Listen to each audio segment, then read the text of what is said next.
Tá gravando, por favor, não respirem, que isso vai atrapalhar aqui a gravação. Proibido respirar. Qual é a razão do Pentateuco? Então, o Pentateuco nada mais é do que a parte mais importante do Antigo Testamento. A gente já estudou por que o nome é Antigo Testamento. Testamento é a mesma coisa que pacto, aliança, na perspectiva bíblica.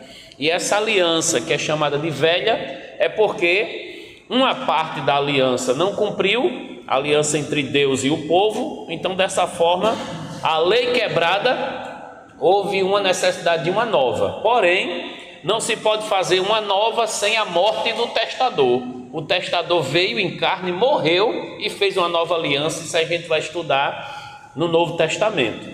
A tradição judaica e cristã atribui a Moisés a autoria desses livros. Quais? Gênesis, Êxodo, Levítico, Número e Deuteronômio. Na Bíblia hebraica, que é chamado de Tanakh, essa parte da Bíblia que nós chamamos de Pentateuco, eles chamam de Torá, que quer dizer a lei. Apesar de existir dúvidas, quem duvide em relação à autoria de Moisés, por causa de algumas cópias que houve depois do cativeiro babilônico, alguns textos da Bíblia chamam de livro da lei de Deus, ou chamam de o livro de Moisés, ou parte da Bíblia que é dedicada a Moisés. Serviu de parâmetro para a fé e a vida do povo durante toda a história do povo de Israel na sua peregrinação. As questões religiosas, morais e sociais do povo deviam ser guiado pelos preceitos do Senhor dados ao seu servo Moisés, como revelou a Moisés, como disse a Moisés. E aí cada livro que era colocado no cânon do Antigo Testamento deveria estar em harmonia doutrinária, deveria estar em harmonia com o Pentateuco, com essa parte da Bíblia. Tema geral: a eleição ou a escolha do povo de Deus e a aliança de Deus com o seu povo. Os 5 livros mais copiados da Bíblia, mais citados da Bíblia, de uma forma geral, é Deuteronômio. Desses 5 aí, Deuteronômio é o mais lido e o mais citado, e não foi por acaso, porque quando Moisés escreveu Deuteronômio, ele estava com o objetivo de escrever uma síntese, a lei de Deus de forma resumida. Ele escreveu 4 livros, quando foi escrever o 5º, disse: eu vou fazer um resumo de todos os preceitos e colocar no 5º livro para ficar mais fácil. Por isso que o 5º livro era o mais lido e o mais citado. E aí a gente vai tratar sobre o povo de Israel, sobre Jesus e os apóstolos, reconhecendo esses livros como inspirados. O povo de Israel não questionava, Jesus não questionou, os apóstolos não questionaram, porém tem gente hoje questionando esse material como se fosse duvidoso. Inclusive, os muçulmanos, eles não aceitam todo o Antigo Testamento como um livro sagrado, o pessoal do islamismo, mas a Torá interessa a ele, porque eles consideram profeta Abraão, profeta Moisés, profeta Jesus e profeta Maomé no mesmo nível. Então eles têm que, de alguma forma, adotar essa parte da Bíblia como material sagrado também para eles. E em algumas passagens do Novo Testamento também interessa, porque Jesus e Maria é citado no Alcorão, então interessa algumas partes dos evangelhos para os muçulmanos. Vamos adiantar aqui, porque a gente precisa de tratar de forma temática o Pentateuco. Se a gente fosse dividir em temas históricos o Pentateuco, nós temos aí em 8 temas importantes. Veja bem, se eu pegar Gênesis do 1 ao 11, eu tenho da criação até a genealogia de Abraão. Encerra ali na Torre de Babel. Agora, se eu quiser pegar do capítulo 12 até o capítulo 50, aí tem os temas mais destacados do livro de Gênesis, que são os patriarcas. Quais são os patriarcas? Abraão, Isaque, Jacó e José, porque por causa de José o povo vai para o Egito. E aí a vida no Egito, ela teve duas fases: a fase da vaca gorda e a fase da vaca magra, que foi uma visão que ainda aparece no livro de Gênesis. E aí, por conta dessa fase que seria difícil, a família de Jacó, 70 pessoas, e vão para o Egito, aonde Moisés está lá como vice-governador. Moisés não, José. E aí a terceira parte é a chegada e a saída do Egito. Qual o significado da palavra êxodo? Saída. Então, não só trata da saída do povo lá do Egito e da escravidão, mas trata também da chegada. Êxodo, do capítulo 1 ao 15, trata a respeito disso. E o que é que nós vamos encontrar no capítulo 16 ao 18? A trajetória do Egito até o Monte Sinai, que é essa parte da peregrinação no deserto. Essa parte da peregrinação no deserto eu vou encontrar no capítulo 16 e 18. É basicamente aí um esboço, né? Um esboço do Pentateuco. E aí, por que ele para no Monte Sinai? Porque ali uma manifestação especial vai estar acontecendo. Essa revelação, ela está no capítulo 19 de Êxodo e também vai ser encontrado no livro paralelo, que é Números, o capítulo 10. Você vai perceber que do capítulo 10 até o 36, essa passagem desse Monte Sinai até chegar nas planícies de Moabe, que seria de frente para a terra prometida. Pronto, cheguei nas planícies de Moabe e está ali a terra. Então, essa trajetória de 26 capítulos vai tratar dessa segunda parte da peregrinação, que vai do Monte Sinai até as planícies de Moabe. E aí se encerra esses três livros, Gênesis, Êxodo e Números. Aí esses outros dois, Levíticos e Deuteronômio, a gente não vai tratar de forma histórica. A gente vai tratar como livros que têm a parte legal no sentido de lei. Então o legalismo ou o judiciário de Israel é tratado no livro de Levítico, onde tem as leis cíveis, as leis cerimoniais e as leis morais. As leis civis em relação à compra, venda, em relação a como vai tratar um escravo, a questão de casamento, toda essa estrutura que envolve a administração pública das terras de Israel, inclusive da nova terra que eles vão possuir, temos no livro Levítico, porém de forma mais detalhada nós vamos encontrar, ou melhor, de forma mais sintética nós vamos encontrar no livro Deuteronômio. Deuteronômio tem mais destacado o que é moral, o que é civil e o que é religioso. Cuidado, quem é cristão, em relação ao livro de Levítico, em relação ao livro de Deuteronômio.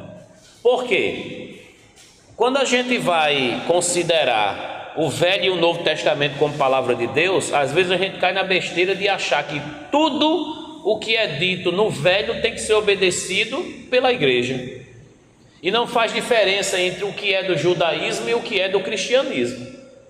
Nós não estamos atentos que as leis religiosas se cumpriram em Cristo. Não precisa mais celebrar aquelas coisas, aqueles rituais que era tipo do judaísmo da velha aliança. A nova aliança não pede lei civil e lei cerimonial, que era exclusivo de Israel. Nós precisamos encontrar no Velho Testamento o sinal de Deus, aquilo que ele falava, do que agrada a ele, do que ele quer do povo, mas também os mandamentos que são considerados morais, as regras morais que apontam para o caráter de Deus. O irmão quer falar, pode falar. Quando o Levítico tem dizendo que pode comer, a questão da gordura, a questão de sangue, isso é cultural ou realmente tem alguma passagem explícita que foi Deus que colocou? E o que está em Levítico e o que está em Deuteronômio é atribuído a Moisés, ouviu do Senhor e registrou. A orientação que Deus deu a Moisés foi registrar o que o povo precisava fazer e não fazer para ser feliz na terra que o Senhor vai dar. inclusive essa questão da alimentação. O que comer e o que não comer, o que fazer e o que não fazer, foi orientação divina. Necessariamente a gente não pode dizer, ou obrigatoriamente a gente não pode dizer que tudo que está lá foi Deus falando audivelmente e Moisés escrevendo. Há uma possibilidade de aceitarmos que algumas coisas ele ouviu Deus falar e outras ele escreveu porque entendeu que aquilo era a vontade de Deus para aquele momento. Porque Moisés ele foi instruído de uma forma profunda em relação à saúde, em relação à gestão, em relação à geografia do local. Então Deus tinha preparado ele como filho da filha de Faraó em todas as ciências do Egito. Provavelmente ele vai se utilizar desse recurso, como Paulo lá na frente vai se utilizar do que ele aprendeu, né? Mas essa orientação é uma orientação para a sobrevivência daquele lugar, naquela realidade que eles têm, né? Se a gente for pegar o pé da letra, tudo que está em Levítico para colocar em prática, coitado do brasileiro, até para escolher o que vai comer. É complicado se a gente quer seguir a Bíblia na parte civil e religiosa do jeito que está na velha aliança. Muita coisa é histórica e para aquele momento. E aí a gente precisa trabalhar a teologia de cada livro para ver o que interessa para nós como igreja hoje. E aí esse material vai ficar disponível para vocês no grupo. Na próxima aula eu vou tentar já mandar no grupo antes de ter a aula, porque aí vocês já acompanham aí no celular e quem estiver em casa também acompanha o slide, né? Fica desse jeito, mas não fique com vontade de ficar em casa, porque eu vou mandar já na hora não, viu? Pronto, venha, simbora. Vamos para o Pentateuco. O que é que nós vamos encontrar de cara lendo o Pentateuco? Quem for ler tem que perceber que ela é uma estrutura unificada e uma mistura de história e de lei. A história apresenta um Deus que está lidando com um grupo de pessoas que vai formando tribos que depois formam um grande povo e está indo de uma direção para outra em busca de uma terra que Deus já tinha prometido. E aí tem algumas pessoas em destaque: Adão, Noé, Abraão, Isaac, Jacó, José. E aí dos seus descendentes vai se destacar um homem que Deus chamou para ser legislador, profeta e libertador do povo. Significa que o Pentateuco é uma combinação de 5 livros individuais. Ele também é uma narrativa uniforme contínua, como a gente olhou no slide passado. Tem uma narrativa que vai em direção a uma terra que Deus tinha prometido. Então a interligação entre os 5 livros do Pentateuco também a gente pode considerar que é uma ligação perfeita, o que cada livro fornece para a gente como leitor.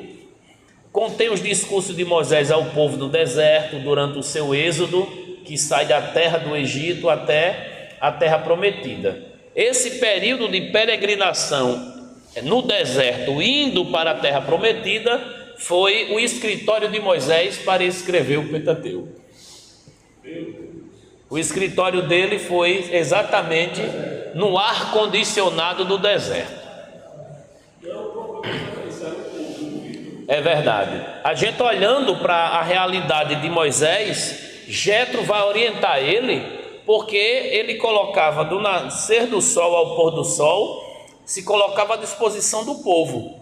Só que quando o povo chega e ele vai resolver sozinho, assunto por assunto, na metade da fila encerrava o dia e tinha que ficar para o outro dia.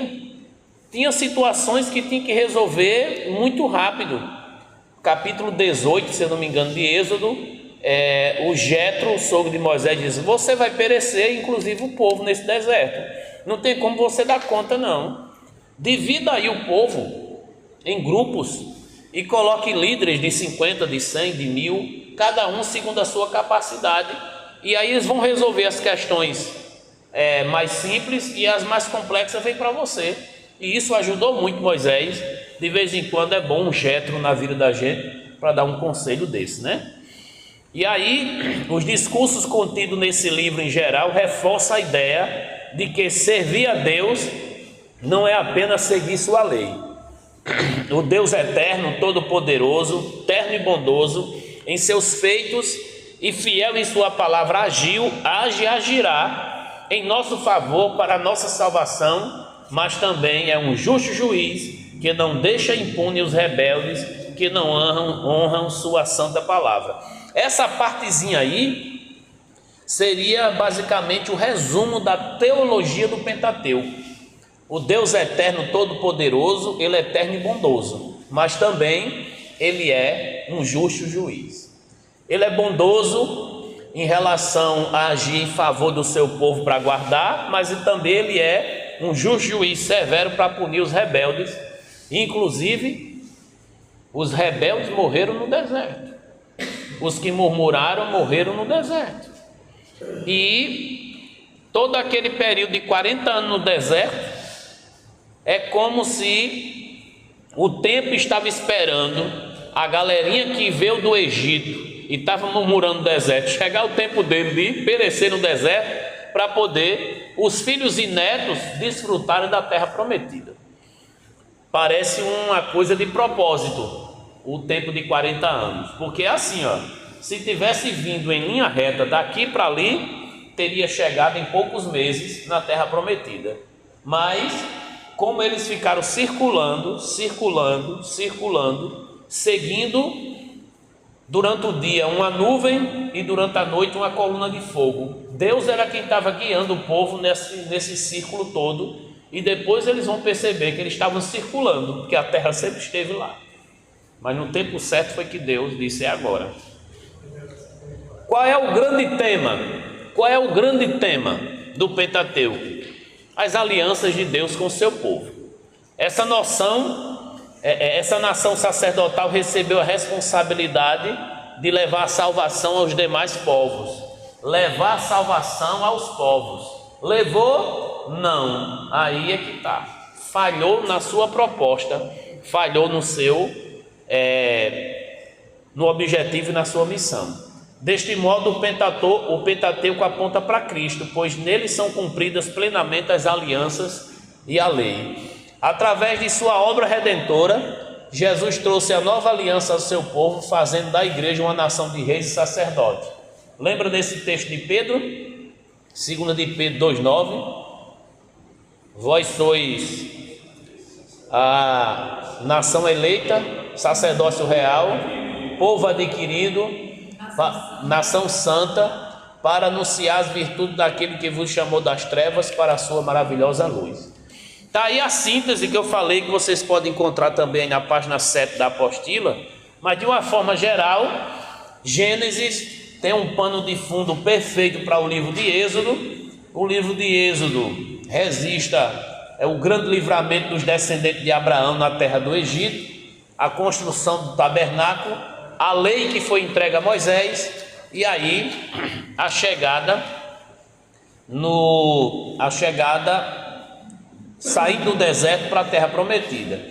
O livro de Levítico tem a ver com a tribo de Levi, e quem é da tribo de Levi é para ser sacerdote, é a única tribo sacerdotal. Vocês que gostam de cantar, não aceitem ser chamados de levita, porque levita não é quem canta, levita é quem é da tribo de Levi. É um termo muito errado utilizado hoje para tentar convencer o povo de que